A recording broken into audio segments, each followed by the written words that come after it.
মুরগির মাংস আচ্ছা, অন্য ধরনের করে রান্না করা। কি ধরনের? মাথায় চাকায় রান্না করে আজকে হলো এতে রান্না করবো, পেঁয়াজ ভেজে সব মশলা দিয়ে তারপর আচ্ছা, মুরগির মাংস আর আলু দিয়ে। দেশি মুরগি, আমরা দেশি ছাড়া খাই না। দেশি মুরগির মাংস হুম রান্না হচ্ছে। পেঁয়াজ, তারপর দারচিনি, লবঙ্গ, গোলমরিচ, তারপরে ছোট ফল, আর হলো রোস্টের মশলা কি যেন বলে এটা, কাবাব চিনি, আচ্ছা, কাবাব গোলমরিচ, এটা একটু সেন্ট হয় রোস্টের মতো। এটা দিয়ে আজকে মুরগির মাংস রান্না হবে। আলু দেওয়া যাবে। তারপরে আছে চিংড়ি মাছ, চিংড়ি মাছ দো পেঁয়াজি। একটু ঝোল ঝোল আছে, তোমার পছন্দ। একটু দেখাই দাও চিংড়ি মাছটা। চিংড়ি মাছ মাশাআল্লাহ, এটা দিয়ে আছে পোলাও মাংস, পোলাও দিয়ে পোলাও হবে আজকে। পোলাও। মামু বড়কের দিন আজকে। আজকে হলো চিংড়ি মাছের ভুনা, আর হলো মুরগির মাংস আলু দিয়ে, আর হলো পোলাও। পোলাও হবে আজকে। হ্যাঁ, তাই এটা ভেজে নিলাম, নিয়ে একটু কাঁচামরিচ দিব। কাঁচামরিচ। কাঁচামরিচ, প্রাণাম রসুন বাটাও দেবো, খালিও দেবো। মাখার টাকায় দিয়ে অন্য টেস্ট লাগে, বুঝলো? এটাতে আলাদা। হ্যাঁ,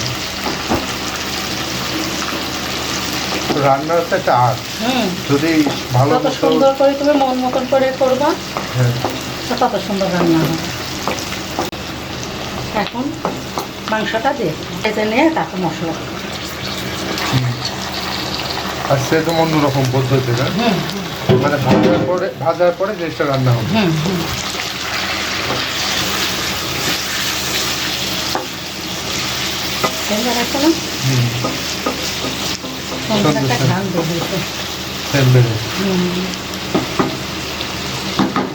অনেকে টক দই দিয়ে রান্না করে, তুমি তো টক দই খাও না, ওইভাবে দেওয়া হয় না।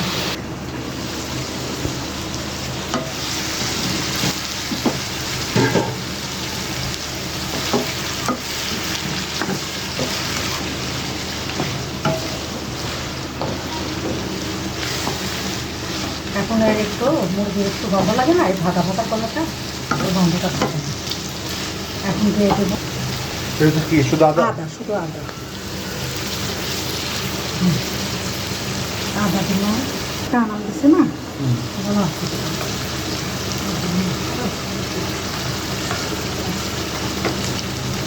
আদা রসুন দিয়ে, আদা রসুন দেওয়ার পরে না, তারপরে ওই আদা রসুনের একটু গন্ধটা যাবে, তারপরে তো অন্যান্য মশলা দেবো।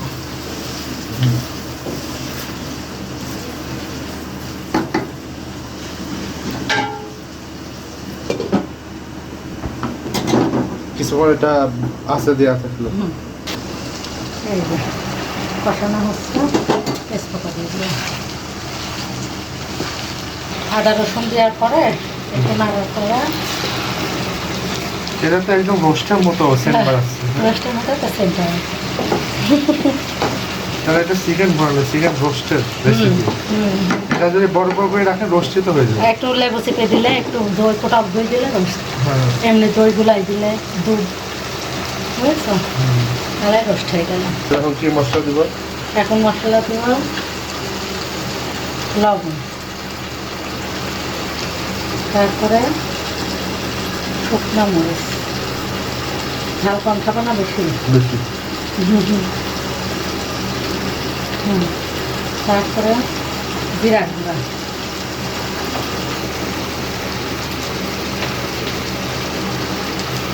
সেন্টটা মারাত্মক, ধনিয়া গুঁড়া, সেন্টটা খুব সুন্দর বেড়েছে। হলুদ, হলুদ একটু কম হয়ে যাবে সব মশলা। হলুদ কম দিতে হবে, নাহলে হলুদের সেন্টে অন্য টেস্ট হয়, অন্য ফ্লেভার হয়ে যাবে।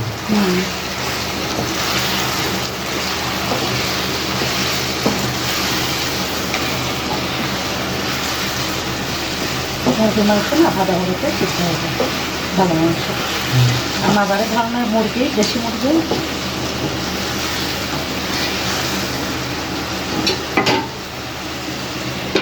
একটু পানি দিয়ে কষাই।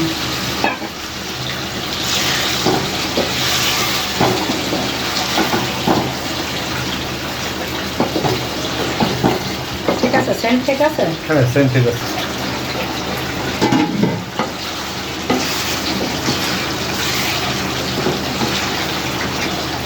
দেখতেও খুব সুন্দর লাগছে। তোমরা পছন্দ করো আলু,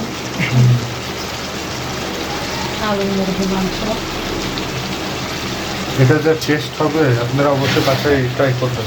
এই আলুটা ভেজে নিলে অন্য স্বাদ হয়ে যাবে, বুঝলা? আর কাটা দিলে আরেক স্বাদ।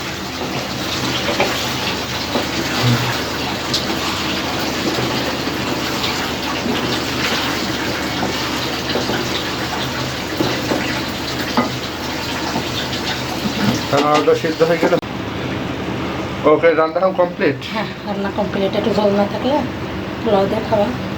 আলু সিদ্ধ হয়ে গেছে কমপ্লিট। এখন ভাজনা দেবো, জিরার গুঁড়া, জিরার গুঁড়া দিলাম আর গরম মশলার গুঁড়া দিলাম।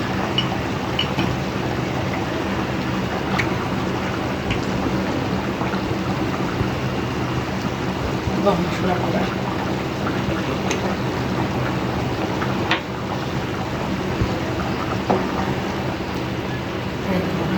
এই হয়ে গেল আমাদের চিকেন কারি।